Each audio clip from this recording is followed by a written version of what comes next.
Jangan lupa like, comment, and subscribe channel YouTube TVRI Bengkulu dan nyalakan lonceng notifikasinya.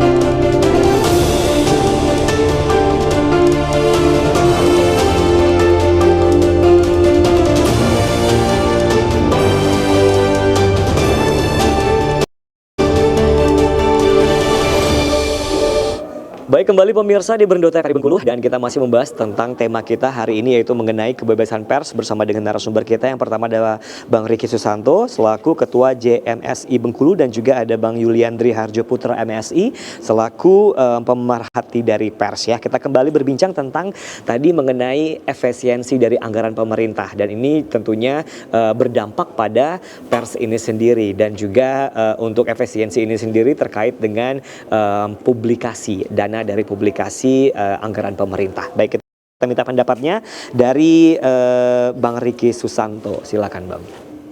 Saya harus bicara objektif ya. Pertama gini, kalau ini dalam kacamata lokal ini sangat berdampak sekali. Karena kawan-kawan media, mayoritas media lokal terutama yang tergabung di kami di jaringan media siber Indonesia, ya 80% itu mengandalkan dana publikasi dari pemerintah daerah. Ya. Artinya kan sejauh ini ke depan, tantangannya ke depan itu kawan-kawan akan berhadapan dengan soal itu kan. Nah, tapi kita begini sebenarnya, kritik juga untuk pemerintah dan seluruhnya sih. Karena efisiensi yang selama ini dimaknai oleh publik secara luas itu sebenarnya tidak satu frekuensi dengan apa yang disampaikan oleh pemerintah.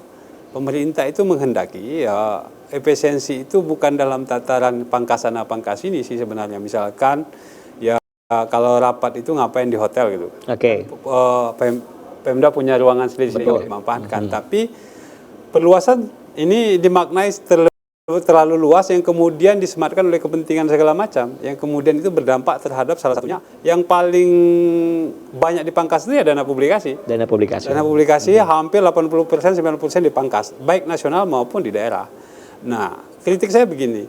Ketika ini pers, saya ingin mengatakan begini, pers yang sehat itu butuh biaya mahal. Oke. Tidak mungkin kita mewujudkan pers sehat itu dengan biaya rendah. Gitu. Jangan salah kaprah juga gitu kan. Kawan-kawan wartawan itu harus dalam kondisi yang kesejahteraan yang mumpuni sebenarnya biar dia bisa menghasilkan karya pers yang baik. Betul. Nah, ketika misalkan pemerintah daerah atau pemerintah pusat masing-masing menghadirkan salah satu dalil ya untuk memangkas anggaran publikasi itu dengan menyiapkan platform sendiri melalui media sosial, misalkan YouTube, TikTok, segala macam.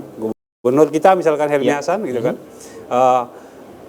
dia bisa menyampaikan aspirasi segala macam atau menyerap aspirasi lewat TikTok segala macam. Tapi ingat bahwa pers itu bekerja dalam dua sisi gitu. Karya jurnalistik yang benar itu dia mengabarkan sisi lain, artinya yang di balik layar loh, bukan yang ada di depan panggung gitu.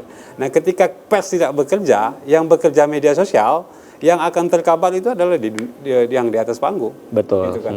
Yang akan baik-baik saja gitu kan. Ya, pers akan kehilangan tempat ketika misalkan ruang itu tidak diberikan, terutama dalam anggaran publikasi.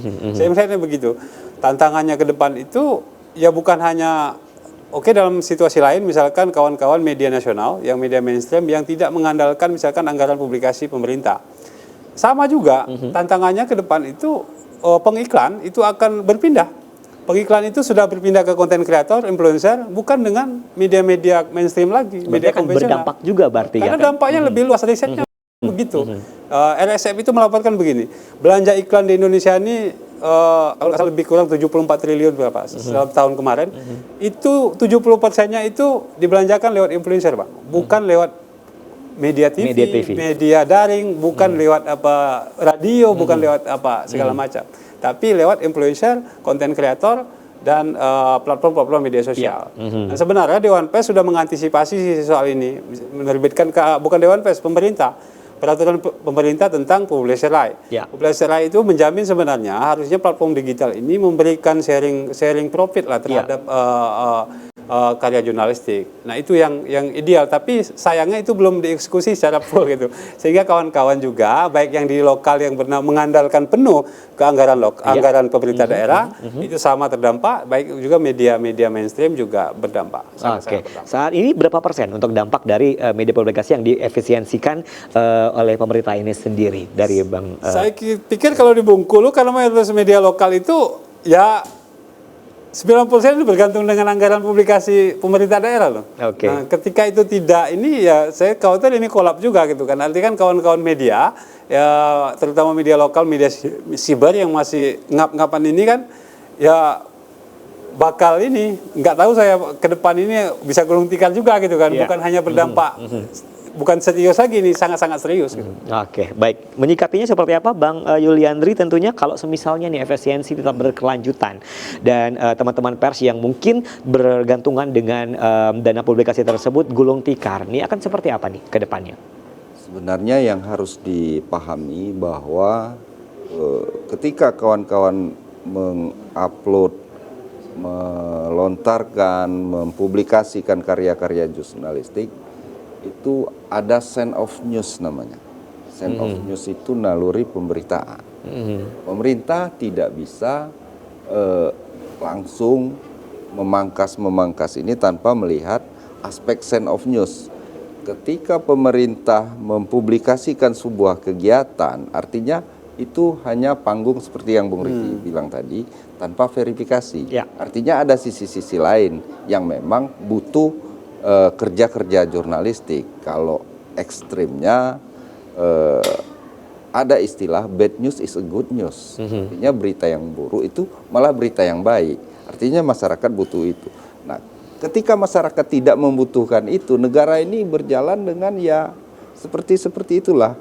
Makanya harus bertanggung jawab pemerintah terhadap kawan-kawan pelaku media ini.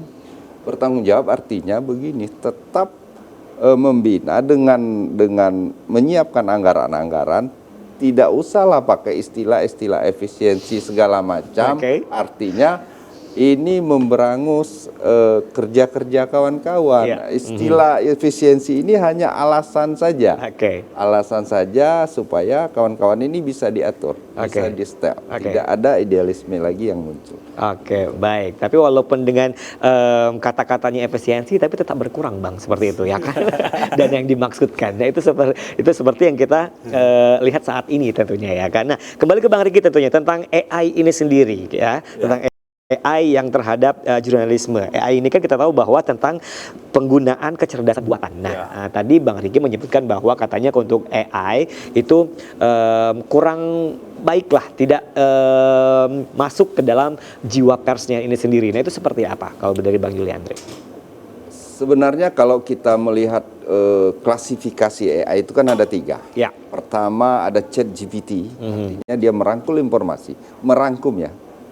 informasi dari berbagai platform menjadi, kalau dulu kita harus cari browsing sana sini, sekarang mereka bisa rangkum langsung. Itu satu. Yang kedua, bagaimana dia menggantikan peran manusia.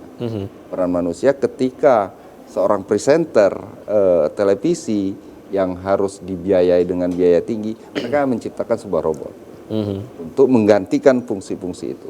Terus yang ketiga, memudahkan kerja, bagaimana membuat sebuah desain grafis, memudahkan orang untuk mencerna sebuah peristiwa, begitu. Nah, jadi fungsi AI ini plus minus. Tetapi kembali lagi tadi, AI ini tidak bisa menjawab naluri pemberitaan, sense of news tidak terjawab. Karena ketika sebuah berita atau kita klasifikasikan ada strike, ada soft, ada picture, macam-macam artikel segala macam. Nah, itu memang butuh sentuhan-sentuhan yang tidak bisa dijawab oleh AI. Artinya tetap membutuhkan manusia, pemikiran orang. Sense of news tetap dibutuhkan di situ. Nah, tapi ini 50-50 sekarang. Menggantikan peran manusia dan untuk efisiensi, tetapi tidak menjawab kebutuhan masyarakat terhadap naluri-naluri sosial kemasyarakatan. Berarti ada plus minusnya ya kan untuk dari AI ini sendiri. Nah, kalau dari sisi penyiaran berarti kalau digantikan sama robot saya juga nggak setuju dong Bang ya. Intinya kalau penyiarnya digantikan sama robot, aduh gawat nih. Oke, baik. Kembali tentunya untuk kebebasan pers ini sendiri dari Bang Riki ya kan, tentang yang namanya AI ini sendiri. Nah, kalau AI masih juga tetap dilaksanakan tentunya ke depannya. Ini menurut dari Bang Riki sendiri, ini akan dampak yang paling besar terjadi di dunia pers ini sendiri apa nih, Bang? Ya, saya pikir itu kehendak zaman. Tidak mungkin kita memungkiri kehadiran AI ini dalam dimensi apapun sebenarnya. Bukan soal dimensi karya jurnalistik aja atau pers dalam skala besar. Hampir tidak ada sisi manusia sekarang itu yang tidak tersentuh AI. Ya. Baik dunia pendidikan, kesehatan segala macam, dan terutama kawan-kawan pers. Yang familiar, sangat-sangat familiar, iya di kawan-kawan pers karena menyangkut dengan tulisan misalkan. Yang itu bisa dirangkum lewat ChatGPT kata Abang tadi kan. Terus yang kedua misalkan buat video animasi segala macam dengan sangat mudahnya sekarang. Dan presenter juga bisa digantikan. Nah, Terancam artinya ya. kan masing-masing dimensi itu disentuh oleh AI. Dan itu sebuah kehendak zaman, sebuah keniscayaan yang harus kita terima. Kita harus mampu beradaptasi saja gitu kan. Oke. Bagaimana kemudian adaptasi kita terhadap AI ini bisa tidak mengurangi, jangan sampai mengurangi misalkan karya dalam konteks karya jurnalistik itu tidak mengurangi marwah dan manfaat fungsi dan pers itu sendiri. Fungsi informasinya dapat, fungsi edukasinya kena, misalkan fungsi kontrol sosialnya berjalan, dan fungsi bisnisnya itu yang penting gitu. Nah, fungsi bisnis itu yang penting. Nah, situasi begini, makanya begini, saya awal tadi sampaikan bahwa core-nya media itu sebenarnya bukan bisnis gitu loh. Makanya dari Undang-Undang Pers itu dia berbeda. Ada poin selanjutnya, fungsi informasi, edukasi, kontrol sosial, dan di poin saya disebutkan fungsi bisnis. Makanya kita sebenarnya agak sulit, misalkan saya di awal ngomong, kita membedah atau memilah atau memisahkan antara kepentingan redaksi dengan kepentingan korporasi. Oke. Susah sekali. Nah, AI, kita kembali ke AI ini, AI itu berjalan dalam skala dimensi digital, kita memahaminya bahwa itu sebuah Kemajuan teknologi. ya. Tapi dalam dimensi kepekaan sosial ini sebuah kemunduran juga gitu. Saya maknanya begitu. Kawan-kawan wartawan sangat terbantu ya, tapi kan kata Bang tadi, Bang Yuliardi, dia tidak menjawab sisi emosional publik, katakan kebutuhan informasi. Tidak mungkin kita menerjemahkan cinta, misalkan tidak rindu atau marah dalam sebuah karya jurnalistik dengan cara dibuat oleh AI. Saya pikir begitu. Ya tinggal kita mampu beradaptasi, mampu memanfaatkan AI ini secara baik, dan pedomannya sudah ada. Secara regulatif juga sudah diatur oleh Dewan Pers. Oke, baik. Tentunya kita harus tepat untuk menggunakan AI ini sendiri ya, Bang, ya, di mana letaknya nantinya. Baik, kita akan jeda iklan dulu pemirsa. Tetap bersama kami di Berndu TVRI Bengkulu.